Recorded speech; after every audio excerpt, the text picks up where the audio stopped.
Franck Ferrand raconte sur Radio Classique.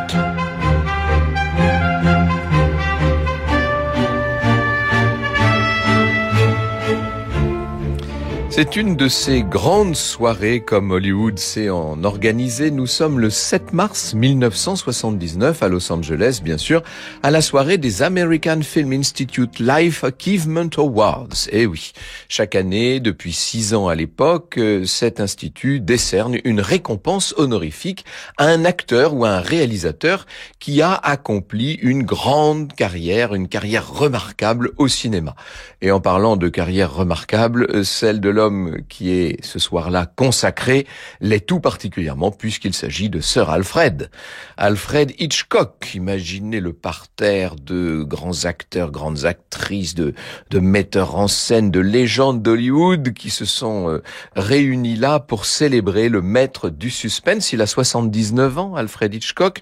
Et dans la foule, on reconnaît Cary Grant, bien sûr, qui a tourné 4 films sous sa direction, mais aussi James Stewart, qui en a tourné 4 également, et puis Sean Connery, le héros avec Tippi Hedren de Pas de printemps pour Marnie, qui est là aussi, Ingrid Bergman, bien entendu, qui a joué dans 3 films d'Hitchcock et qui porte ce soir-là une magnifique robe bleue. Hitchcock, lui, est en costume sombre et nœud papillon. Il a l'air bien fatigué avec les traits tirés. Il est assis à la table d'honneur, évidemment. Il reçoit la récompense sous des salves d'applaudissements. Le public se lève. Standing ovation, comme on dit à Hollywood. Hitchcock a un peu du mal à les suivre. Il se lève aussi, mais il est perclus d'arthrite, le pauvre. On voit que ça le fait souffrir. Il brandit sa récompense et voilà qu'il prend la parole, avec cette espèce d'humour que la télévision avait rendu célèbre à travers la série du samedi soir où il présentait, vous savez, des espèces de petits films à sketch avec beaucoup d'humour, souvent beaucoup d'humour noir. J'ai pu constater, dit Hitchcock, que l'homme ne peut pas vivre uniquement de meurtre, il a besoin aussi d'affection, d'approbation, d'encouragement et parfois d'un bon repas. Évidemment, la salle éclate de rire et le metteur en scène poursuit son discours. Je vais citer par leur nom uniquement les 4 personnes qui m'ont donné le plus d'affection et leur collaboration constante. La première est une monteuse. La deuxième, une scénariste. La troisième, la mère de ma fille Patricia. Et la 4e est une merveilleuse cuisinière capable d'accomplir des miracles au fourneau. Elles se nomment toutes Alma Reville. Si la belle Miss Reville n'avait pas consenti à un contrat à vie en tant que Madame Alfred Hitchcock il y a 53 ans, eh bien, Monsieur Alfred Hitchcock serait peut-être là ce soir, mais plutôt parmi les serveurs les plus lents de la salle. Je partage ce prix comme j'ai partagé ma vie avec elle, dit-il. Et évidemment, salve d'applaudissements, tonnerre même pour Alma Reville, qui est assise à la droite de son illustre époux et qui a du mal à cacher son émotion. On voit même une larme qui sort de derrière ses lunettes. Elle qui a toujours refusé d'être mise en avant, elle qui toute sa vie a cultivé la discrétion. On peut dire qu'elle aura vécu dans l'ombre de son mari. Elle avait hésité à se déplacer et à venir à cette soirée d'hommage qu'elle vivait sans doute douloureusement comme un adieu d'Hitchcock non seulement au cinéma, mais au monde en général. Il faut vous dire qu'ils étaient exactement du même âge, ces deux-là. Alma Reville voit en effet le jour en Angleterre, à Nottingham. Elle naît le 14 août 1899, c'est-à-dire exactement le lendemain du jour de la naissance d'Alfred Hitchcock. Ça devait être un signe du destin. Très vite, le cinéma va faire partie de la vie d'Alma qui grandit sur les plateaux puisque son père travaille au studio de Twickenham à côté de Londres. Alma commence à travailler à 16 ans comme technicienne dans les salles de montage. Elle n'est pas haute, elle fait 1m52. C'est à l'époque en Angleterre en tout cas, une des rares femmes qui travaillent dans ce domaine qui quand même est extrêmement masculin, le monde du cinéma. Elle est un petit peu partout, elle est touche à tout si l'on peut dire, à la fois scénariste, monteuse, assistante réalisatrice et, quand il le faut, comédienne. On écrit des articles sur elle puisqu'elle fait partie, encore une fois, des rares femmes à fréquenter les milieux cinématographiques anglais et la presse la décrit comme une pionnière. En 1922, ce qui veut dire qu'elle a 23 ans, elle va rencontrer dans les studios d'Islington un jeune homme, lui non plus n'est pas très grand, hein, il est assez enveloppé, il s'appelle Alfred, et alors lui c'est un inconnu complet. Elle est une petite célébrité, si l'on peut dire, lui est un inconnu complet, il est né à Londres, fils de commerçant, il est catholique, il a été élevé chez les jésuites d'ailleurs, c'est un amateur d'humour noir et de faits divers, avec une espèce de goût morbide qui est sans doute hérité de son enfance dans un quartier voisin de Whitechapel. Vous savez, Whitechapel, c'est ce quartier de Londres qui avait été terrorisé quelques années avant la naissance d'Hitchcock par le tueur en série Jack, bien sûr, Jack l'Éventreur. Alfred croise donc de temps en temps Alma, et même de plus en plus souvent, il est un petit peu mal à l'aise. Il lui demande de travailler avec lui sur le montage d'un film dont il est assistant réalisateur. Ça s'appelle La danseuse blessée. Et puis comme ça se passe bien, ils vont collaborer à d'autres projets. C'est François Rivière dans Épitaphe pour Hitchcock qui raconte la suite. Resté jusque-là farouchement indifférent au sexe faible, Hitch s'est tout de même entiché de celle qui occupe au studio un poste plus important que le sien et donc impressionne notre grand timide. Cette petite brune à lunettes ressemble à une souris, mais c'est une créature qui n'a pas froid aux yeux. Celle qu'il appellera toujours la madame en français comprend l'intérêt d'une collaboration avec un homme dont les inhibitions ne parviennent aucunement à dissimuler les véritables ambitions. Ils ont plein d'envie et plein d'idées, ces deux-là. Ils vont partir pour l'Allemagne, ils vont aller tourner là-bas en tant qu'assistants réalisateurs. Ils vont étudier notamment le cinéma du grand Murnau, vous savez, avec ses ombres et ses lumières. C'est Hitchcock qui dira plus tard de Murnau « J'ai appris comment raconter une histoire sans utiliser de mots ». De retour en Angleterre, Hitchcock va tourner son premier vrai film, un film muet, bien sûr, on est en 1925, ça s'appelle Le Jardin du plaisir. Alma et Hitch sont à ce moment-là déjà très complices, on peut même dire qu'ils sont devenus inséparables, que ce soit sur les tournages ou en dehors des tournages. Ils partagent les mêmes goûts, ils vivent les mêmes choses. Quand même, Hitch, Alfred, va attendre 5 ans avant de se décider à demander Alma en mariage, et encore dans des conditions très particulières, puisque cette demande a lieu sur un bateau qui est pris dans la tempête. Alma a le mal de mer. Hitch frappa à ma porte et entra dans la cabine, dit-elle, racontera-t-elle plus tard. C'est la première et la dernière fois que je le voyais dans un tel état, tout dépeigné, ses vêtements trempés. Voulez-vous m'épouser? Je n'étais pas malade au point de ne pas pouvoir hocher la tête. Il a souri. Je me suis dit qu'il fallait que je vous surprenne quand vous seriez trop faible pour dire non. Hitchcock dira plus tard pourquoi il a autant attendu avant de se décider à demander la main d'Alma. En bon britannique, je ne pouvais pas supporter l'idée qu'une femme occupe des fonctions supérieures aux miennes, expliquera-t-il. Bref, le mariage a lieu le 2 décembre 1926. Le couple va avoir une fille, Patricia, qui va naître 2 ans plus tard. Alma va, à partir de ce moment-là, se consacrer à la carrière de son mari, comme c'était si souvent le cas à l'époque. Vous savez, elle abandonne ses propres rêves de réalisation. Elle devient l'assistante réalisatrice d'Alfred. Elle devient sa scénariste aussi, puisqu'on voit son nom apparaître assez souvent au générique. L'équipe de scénaristes s'est étoffée depuis l'arrivée du parlant à la fin des années 20, mais Alma est évidemment celle qu'on écoute le plus. Elle travaille sur tous les films de son mari. À l'Est de Shanghai, numéro 17, Les 39 marches, bien sûr, le gros succès de l'année 35, ou bien encore Une femme disparaît, The Lady Vanishes, un film que j'adore par ailleurs.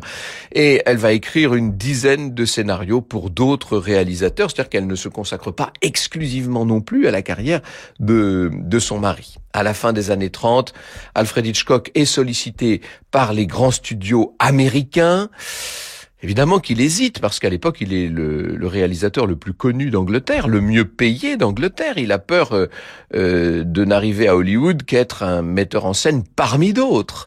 Seulement, il y a en 1939 le déclenchement de la guerre, et voilà ce qui pousse la famille Hitchcock à quitter l'Angleterre et à aller tenter l'aventure américaine. Vous écoutez Radio Classique. Alors, bien sûr que Hitchcock ne savait pas trop s'il devait partir aux États-Unis, mais finalement, voilà, la guerre en a décidé ainsi, et très vite ses doutes sont levés. Il va signer un gros contrat avec le puissant producteur David O. Selznick, qui vient de triompher avec Autant en emporte le vent. Il va travailler sur le scénario de Rebecca, une adaptation du roman de Daphné du Maurier, et avec qui est-ce qu'il travaille ?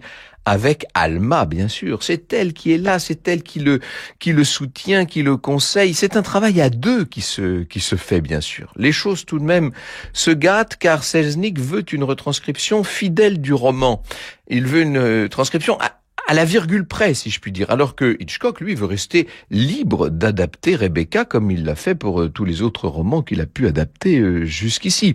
Et finalement, c'est lui, bien sûr, qui va obtenir gain de cause, et Rebecca sera un très grand succès qui aura l'Oscar du meilleur film, tout simplement. Alma, ensuite, va travailler sur les scénarios de Soupçon, première collaboration de Cary Grant avec Hitchcock en 41, et puis L'ombre d'un doute. Pendant ces années de guerre, Hitchcock retourne également en Angleterre. Il réalise en français des films de propagande pour la résistance. Alma, elle, est restée avec la petite Patricia à Los Angeles. Elle s'engage quand même dans la défense civile.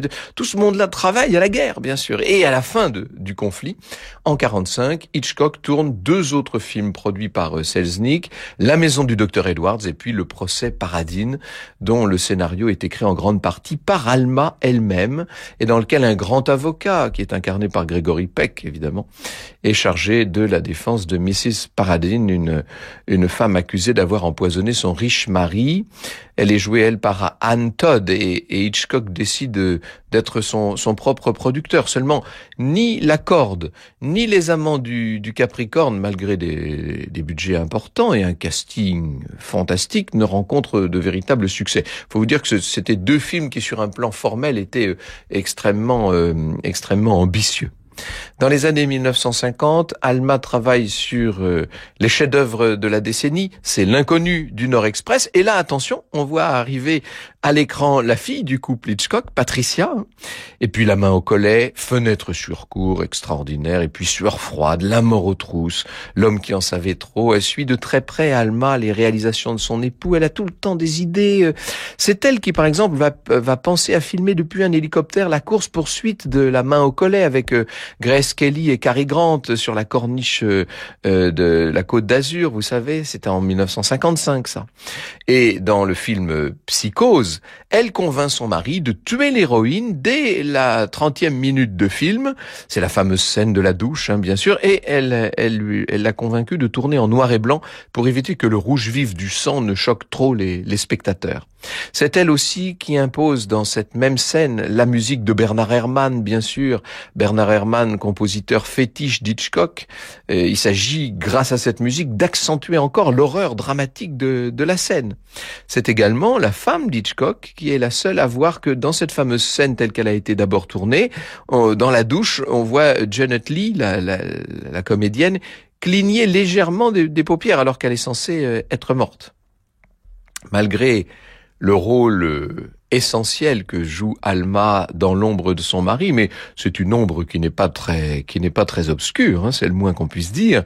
Et c'est vrai que les films qu'ils tournent ensemble sont des films cultes. On peut pas dire pour autant qu'elle soit très exposée. Elle reste discrète, elle ne se rend pas sur les tournages, ou très peu. En revanche, à chaque fois que son mari voyage dans le monde, alors là, oui, elle l'accompagne, et le couple est partout accueilli en star. Il faut imaginer les descentes d'avion, avec les photographes qui sont là, bien entendu, et les flashs qui crépitent, et les bouquets de fleurs, etc. Elle est acclamée, Alma, aux avant-premières, aux réceptions, même si on a un peu l'impression qu'elle est toujours plus ou moins gênée d'être là. Franck Ferrand sur Radio Classique. Cela fait maintenant plus de 35 ans que Alma et Hitch travaillent ensemble, et comme nous le rappelle Christophe Darc qui a préparé cette émission, ça fait maintenant plus de 3 décennies qu'ils sont mariés. Et on sait que Hitchcock, de son côté, n'est pas insensible au charme de ces actrices extraordinaires qui défilent sur ces plateaux de tournage et qui comptent parmi les femmes les plus belles du monde, de Grace Kelly à Kim Novak, vous imaginez, en passant par Doris Day. Mais il y a toujours cette complicité amoureuse avec Alma et qui reste absolument intacte. Celui qui surnomme son épouse ma petite n'est pas un homme facile à vivre pourtant. Et c'est vrai qu'Alma a de plus en plus tendance, à mesure que passe le temps, à prendre sur elle. Il avouera lui-même, Alfred Hitchcock, elle supporte beaucoup de choses de ma part. J'avouerai volontiers qu'un homme qui a baptisé son chien Philip of Magnesia n'est pas facile à vivre, mais elle ne me fait aucun reproche. Toujours cette espèce d'humour britannique qui vient cacher, disons-le de plus en plus mal, certains traits de personnalité un peu pénibles. En 1958, lorsqu'un cancer du sein est détecté chez Alma, alors là on voit Alfred complètement bouleversé, désemparé. À la fin d'une avant-première de Sueur froide, à laquelle Alma n'a donc pas pu être présente, il fond littéralement en larmes et il menace de mettre fin à ses jours si jamais elle devait ne pas guérir. Au début des années, elle guérira en l'occurrence. Au début des années 60, Alma prend un peu plus de recul avec la carrière de son mari. Elle s'occupe de ses petits-enfants. Elle s'inquiète pour la santé d'Hitch, qui est de plus en plus fatigué par des tournages et des voyages qu'il supporte mal et par les excès de nourriture, il faut bien le dire. Après la sortie de Psychose en 60, on sait qu'Hitchcock va connaître, sinon tout à fait une traversée du désert, au moins une certaine panne d'inspiration. Et puis il y a ces tournages qui s'enchaînent à un rythme complètement dément, donc on va tourner un peu moins à partir de là. En 63, ce seront Les Oiseaux avec Tippi Hedren, tournage éprouvant pour la jeune actrice, car Hitchcock est très possessif avec ses comédiennes. Vous savez qu'il a tendance à les martyriser, à les conduire littéralement à l'épuisement.